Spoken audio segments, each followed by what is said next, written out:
دەم باش تەماشەوانی هێژا خەلکێکێک بە ناونیشانە پند و واتە میوانێ من مامۆستا سەیفالدین نەجمدین حسێنە ئەمێ سەر vê pirtûkê çend pirsajê bipirsim wê bersivê me bide pendên Kurdî.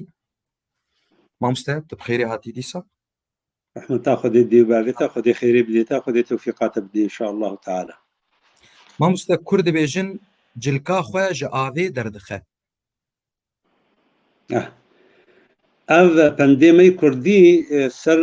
zimanê bav û kalê me hatine gotin ji me re dibe tûras lazim e em vet tişta ji bîr nekin û weke gote karê gotekiriya karekî gelekî pîroz e em feqîrê vî karê hene. Lazim e ev tiştê hena di nav me Kurda de hebe û em ji bîr nekin hem ji aliyê ziman ve em pê kêfxweş dibin hem ji aliyê wa gotinê bav û kalê me em bibîn çi xweşî têde hebû çi me di elimênê dersa em karibin rêya goşaş bê em gorî wa gotinê wa peyvê gotin wa pendên gotin em pê rastbûna halê xwe bikin û teserrufatê xwe tiştê gotin. Vêca oxta gotiya cilka xwe ji avê derdixe yani ew dibêje wî kesê got karibê xwe xilas kê ji muşkilekê ji musîbetekê zilamekî fehmane zaneya bîra dinyayê dibê kete tengayîkê wê xwe zû jê derxe. Vêce dibêje cilka xwe ji avê derdixe. Yani nahêle dimêne bi avê de. Mêne di avê de fetisê. Ew zû xwe derdixe. Xwe jê xilas dike. Bi aqilê xwe, bi zekaya xwe, bi zanebûna xwe karibê xwe ji wî tiştî derxe. Heta ev gotin hatiye gotin. Kerem bike. Belê, rast e. Ya din Kurd dibêjin civata çivîkan li ser garsê Mele Elî. Mele Elî her kesî meselêne. Gelek kesê me ji weke dibêje ji xelkê me Kurd û di nav Kurda de em gelek Mele Elî hene. Ew Mele Elî çawa ye? Feqîr û hezî wî nîne wê civat fitilê zîvirê il cemwî kom bin wê bi hevdû girin çend hevalî çend dostê wî birayê wî pismamê wî haxeyo em îşev şevwêrka me cem kê were cemala Mele Elî ye. Wê şevwêrka xwe cem wî qedin. Wê ser hesabî xun û vexun û çaya xwe û çika xwe û wê meşin. Vêce hemû em bêsuravkê xwe serê Mele Elî vederdixin. Ha vêce ev e. Vêce kesê got hezî wî nebe weke dibêje şansê wî nebe wê weke Mele Elî bê. Ha vêce gotina civata civîka li ser garsê Mele Elî. Belê. Baş. Ya din Kurd dibêjin dibê carkê bi nûhî û carkê bi kevnî. Xwe veya hatî birandin ev pend. Firmo. Ev gotina. Ev gotineke rast e û bi serê me hatiye û ez gihame wê demê ev dema got ev gotin ev bend tê de hatiye gotin ez gihame wê demê erê ez hal û piçû xuyat kim lê emirê min jî gihaye şestî wexta got xelkê me di eyda de di münasebata de çek ji me re dikirîn ê nû nuh bûn. Mesela wê pantolonkî me kirin wê qinzekî bana wê tiştek ji me kirin kêfa me dihat me digot kes weke me dolemen nîne îro me pantolonkî nûr xwe kiriye. Kêfa me dihat Kurd bi şekil am û tiştê got nûr xwe dikirin kêfa wa gelekî pê tê. Di me ew kêf diçû heta ew cilî wî kevin bûn. Got kevin bûn vêce qetiyan wî jê re riqakin wî dirûn wî çend çikalê xin dîsa kêfa wî dihat. Yani vêce xwediyê wê çeka nû jî xwediyê çeka kevin jî bû xwediyê wê eşqey. Bawer bike em çûne me dersê pantolonê me riqakirî bûn. Çiqa kêfa me da. Me digot nema ew qetanbûna wî pantolonê me çû va riqa bûye. Vêce carna mala ehlê me û dê û bavê me û diyê me mala we ava bê rehma Xwedê li we bê xwezî riqa ji rengê wî bane. Carna jê pantolon reş bû evadî spî bû qehweyî bû ya heme bere tişkilê wî de bane. Ême ceme hiç ew ne muşkile bû ti muşkile nebû. Elmuhim riqa bû. Vêce birayem wallah carekî bi nûhî û carekê bi kevnî her du jî eşqa Kurda tê de hebû. Kere bike. Rast e. Ya din Kurd dibêjin cîran berî biraye. Cîran berî berî wê heye cihê bav û bapîra ya çardeha. Ka ya bêj. Cihê bav û bapîra qe ziwan xweştirê ji hejîra. Ew ne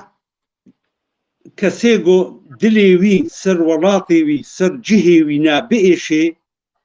وێ vê gotinê pêşî cihê bav û bapîra qezwan xweştir e ji hejîra herê ku derê divegerihê wî cihê xwe got lê cuda bûya û wê dê ciyana xwe berdewam kiriya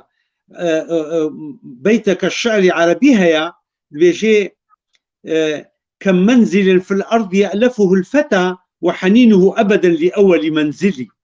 وحنينه أبدا لأول منزلي شقة ما لام لألمانيا تشيبي الحسيتشا تشيبي أتشوم اسطنبول ما لام تشيبو أتشوم دراء ما الأليما لحنينه أبدا حنينه وفكره وعشقه ما دمينيج هيقو أزير أبو متربس بيارنجين أزما الورد ولاتي من الورد الجداب ومالويدي مەزن بوومە هەی دلێمە بۆرفەت مێنی بێجە جهێ باب و باپیرە ئەرێ وەڵڵاه قەزوان خۆشترەش حەژیرە خەبەرە تێش هەر دەری خۆشترە بەلی باش ئادن دەبێ جیران بەری برایە ئەرێ شەریعەتێ دەژی ئەتێکەمە جانبێ شەرعیدا بێ ئەجار قبل الدار لەوێ دێگوتێ جار بەری برایە ئەرێ برایە گۆهنەکی دوور بێ جیرانێ تا ژ باب و باپیرێ تەژی چێترە نە بەش برایەتە جباب و باپیرا چیترا او جیرانه ما کاری باره مرابه مالا مده و از نه حاضر کاری مهوانه مستقبال بکه و از نه موجود کاری نانه زاروکیم با امنینه و از دور ها او چیتر جبرا او جیرانه قنج به جبرا چیترا تشتکی دی هیا ده زمانه بریده گوخانی دانه بر بیعه ما مستعلی گوخانی دانه بر بیعه خانیه گو جیران گو یک محل بو یک شارع بو یک منطقه بو خانیه گو جیرانی و قنج بانه بهاترش خانیه دی بو یا خید گو اره خانیه فلان کس وکا خانیه تیو نفساوی شارعی دیا شما ابناکی بصد هزاریا و ایدی 50,000 وی ببرایم از جیران دفروش متا ویجا جیران دیره گو مالاتا جی بها ببی ثمانی وی بها ببی ها ابد بی برایا جیران بری برایا خبراویه هاولو يعني مثلا بله آدن دبیجه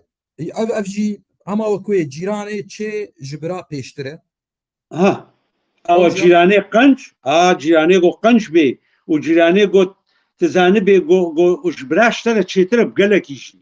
برا کاری مثلا دمهیده جارکی ولی سرکی تدی لی اما جیرانه تبی گو قنج بی روجاتا نبینی ویلتا پرسی تسێ ڕۆژاژمات دەرنەکەوێ وێ بێ جیرانێن بەلاکەوی هەیە ئەزێ هەرم بێ بەلاویە ئەف حادسە پێغەمبەر چی بوو صلی الله عليه وسلم جیرانیوی جهود بوو هەڕۆ ئەوەی جیرانێ جهود راشتا تۆزاخوا و گەماڵا خۆت دانی دەبێت دەریێ مالا پێغەمبەر صلی الله عليه وسلم ژوێ وی عاجزکی وی پێغەمبەر رابێ سەر خۆراشێ وێ چۆپاوی و ئاڤێژێ دەرەکەتی و نەتگۆتیێدا دبێژێ فترەت تێڤە چوو مەیزان او چوب نما دوی دریه پیغمبر صلی الله علیه وسلم گو بهور بکن تشتن وی جیرانه مهاتیا نگو الله حالو مسئلی وی ابا چوب دینه دوی دریه شویه سرک لیدایا میزان دی گوی تیشه نخوشه سرک لیدایا دعاشه رکریا خودتا عفو بکه خودتا سلامتی بکه گو یا رسول الله تشکو زانی بگو از خوشم تاتی جمع سری خو هجا گو چوبا دوی دری هشگو ازوار متا بپرسم وأشهد أن لا إله إلا الله وأنك محمد رسول الله ويجيرانتيا قنج أو جهلاك خلاص كل دادو في خنبر شما جيراني قنج في خنبري ما في أم درساش في خنبري خبستين حتى قو جيراني ما إجبرات شيء تربيش مرا كرمك يادن دبي جيران دريه مالية بهورك دريه مالية وشباكة مالية شيء ندري تانية والله أفكسي قو أبن قوتي خبراوية أبدا هرتشتا جیرانه قنج هرتشتا دریه مالیه کسا دریه تخت نموجود به جیرانه تا موجوده دوساتا دگری هرتشتا تا امنینی نهلت کیمایی وری سر مالاتا بوجوده وینا او موجوده وقت دریه مالاتا يعني نهلي قلت تعداريك مالاتا بيه او موجود ما ندريه اف مفتوق فلاويه كلامك جانك وجامير جنومير بله بركتا خدي لوي كسيغو افبن غوتي وكتا ديروكاما كرديدا جنومير ربي ما قوتيا وجعلنا بينكم مودة ورحمة ابن قبنا جنو ميرتها مودة ورحمتها كسي دوش هفدورة باش بن هفالتي بي جامير بن قنج بن جيران بن دوستي هفدو بن قوش هفدورة قنج بن او محبة ورحمة وتقدير واحترامان قبنا جنو ميردا كفينا قبنا وهردوادا افينا انية بر هفدو يجبرقو او محبة ورحمتان قبنا جنو ميردا او محبة ورحمة وتقدير واحترام وآلي كاريت كفينا قبنا دك السادة ايقو حجابدو بكي بمصلحة حجابدو بكي جدل إن مصلحتي إذا نبي أو خبراوية كرمك یادن جیرانی خوناز دکه بلي جيراني خوناسكي روي واد روي هفدو دا شعبي هفدو دا سلافا مسلاف كنا هفدو زاني تشد مالاوي دا هيا زاني تشد نخوشي هيا زاني واجباتي وي دا عيدي دا هر اسلاف بكي نخوشي دا سركي ليدي برشي مساعدة دبيجي في 15 سلم قلت دوي مجال دا دبي ما آمن بي من بات شبعان وجاره إلى جنبه يتضور من الجوع أو كس إيماناوي كامل نابي بو جيراني وي درخوي دا برتشيا أو ناكي زكي وي دا قرتيا ها أب جيراني خوا ناس دكي زاني جيراني فقيرة محتاجة أزي آلي كاريايكم زاني جيراني ما إيرو لنجيوي شكستيا دكتورا قوتيه 15 وجاتيتنا ربطي كاربي ناني بأمنيني بيني دفي دريوي زاروكي ويهور نكاري هالي ناني خو بيني دفيز جيراني خو ناسكي دي تش حالي دي تش دردي دي تش جيرت قدميني دفيت وي ناسكي خبرها والله ناسكي ايقو دليوي بجيراني فبي ناسكي زاني تش بيها خبرها وايا حقا یادن قال لك يا خوش كرد بيجن جوني تخو بشو بحفت قالب صابوني تتم جوني افيغو قوتنا مؤكد ميجي ما فرحتن مسطرة مؤكد يعني اري ام جامعينا وقالك جامير بونا مهندس وتختور بهورك افيغو قوتيه بكي فقيرو سرتفيكا نصاندي بكي صفيش شانا خندي ميزي دوربونا وابي شاوابو جوني تخو بشوي حفت له صابون او حفت قالب صابون تتم دميني جوني او كسي بكي جاب خديج ماشيتن لي اما رشم يعني رشبونا وانا او قمربونا او اسمربونا وانا زيدي حدي خويا يعني رشا قالك رشا او كسارج جو صجاري جو حفت قالب صابون خوبي بشوي ويميني او رشبون افشكيرت بيجن برد ملطي مدى ناف كردادا ونزودا مخبرها بون مخبر يعني تكتنا ناف ملطي مدى وقله كردي خرج مخابرات اكثر تقول فيهاش فلان حزبيه افيها كتا فلان جفيني دا افيها عيدان روزوي هالو قلت شغالين كرد بون ها مش كرد بون قلياتكن افكسي هالو جوي جوني خرابتر بونا وجهها مارش حتى انها نبحث قالب صابون حفتي صالية خد شون هي وجهها نغيرتي هنا هي او جونينا هي او سمعتها خراب نما سمعتها باقش بي مسلاوي افا نما سلا رنقا وباقجيه وقريشه لا مسلاغو كسيغو بي سي تي كر ونقنجي كر وش عالم ومرات شيء نرازي بي او تشبكي تشقوتنا بيجي تشقصتها بيجي تشكتيبها بألفيني تشبيجي ولا اسقنجم في نما فيدتكي نا صابون فيدتكي ونا غسالة فيدتكي باور بكا كرمك راست يادن كرد بيجن جيراني بيجر خوجي دوركا دراني بآر راكا والله جيراني قو بيجر مشكلة بو الجمع سفك بو بس فيدي الأوروبا خرابة مش جيراني قو بيجر بي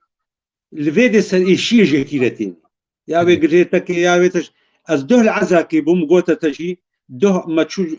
حرمتك بجهكر خدي عزاي قو والله جيراني ما ألمان بون خدي أمش بالا ما درخستن قو أم بين أحسن بنات حمو واقعا دجوارە گۆ ئەم ژوانە عاجزن وما تشتك نكري ازو بيركاخو وقركي مايا بس جو هما ام ناخذ نتفرد من جو حموها وقعا جو بلديها جو تما جو دركبني يلا خيره جو بنايات حموش وانا راس هامزي جيراني بيجر هالو يا خوشي دورها فيجا بخديفا وا او دورخس فيجا وكدناني ما دنان ارها مجبور هم دناني خوشيكم تبك هو ليجي وتداق ليجي بيدي ساري نا والله يكشيك فيجا ها انساني نقنج بي انساني بمعرفه بي يا ابو خوشي دورخه والله يحب المحسنين خبراتي باش يا داوي كرد بيجن جيهان نسينغا ديه گويك شيري ويفخو جيهان هركس بارا خوجي دخو جيهان دنيايا وقت بيجي اف دنياها دنيا خوشيه ودنيا كاره ودنيا حسابه اف دنياها انا خدي نجم تتني دائما مساعدي دنياش حمو كثيرة خلقية ودنيا هاتية زلاندن جوي خاطر بني آدم شر كثيرة هركس نصيبي دي دنيا دحيا هركس وذللناها لكم فمنها ركوبكم ومنها تأكلون أف عردها شمرة زليلة عندي شمرة دائما شوي خاطر أم سر هردورن وأمشي بخن بيجب خدي دنيا نسين قادي أم تاني بمشن وعالم ما بفرجي نا أف دنياها جهر كثيرة شيبويا وهركس لازم اجيب خوي وياك نبي موقفي خو بزبطني بولا استني ايجو بيجي از او نتشتكى اي بيجي امو حمو او تشتكى اف دنياها يا محموايا وهل يكي نصيبي خد خوي وهل يكي زيدي قلبي خو نكاري خوي واسكار بينا بيجم رحمتا خدي الوابي وقف فنديها قوتن شمرا ورحمتا خدي لوي ودي وبافي وي بي كسي وقف فنديها انا ففكرن وخصنا كتاب وخصنا لا ملطي مدى ومسباسيا خوش مع مستعلي را دكن وام بجنا خوجير الطوينش كسيوة كويرة وقفتشتي هناد ناف مدى هنا ونضانا بويا وام قلتي سر بلندن كسيوة كوينارا خودش ترازی بش خو هاتناته و جامعه میناته دوان خلکاده ولو وان پنداشیروت کن ام گلکی سوده و فیده جید بینن ملت مجی سوده جید بینه هون کارکی گلکی باش دکن وی هاوی گاوا گونتنی از درکم از شیروت کم هون شیروت کن اف هون بهتر و خوشتر جمع شیروت کن برانگ کیلو کو کرد بیم قندوبن هرکس و پیشروجه دبریدانا خودی و سوده هوده فیده جید بینه سپاسیاتت کم ما سيف الدين رئيس السلاف اشترى سرسري من صار شعبي من قلت بخير وبسلامات اجي هيفيش خديتكم بو خديت ابو فخيني تشكاري قلت بيدرابي وتش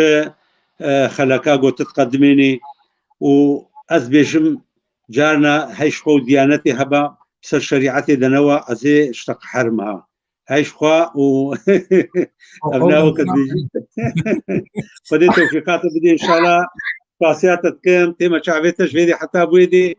واسلاف وريش هر كسيغو بشدار بوي كسيغو شمرا تعليق داني وشمرا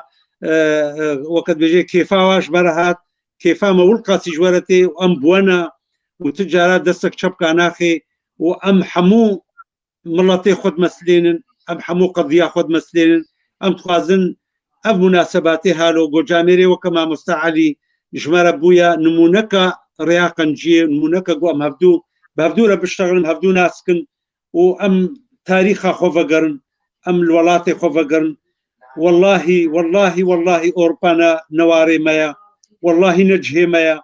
والله شعبي ما الويا ودلي ما بوريا والكسي روجا باي كردستاني ريا وروكي روجا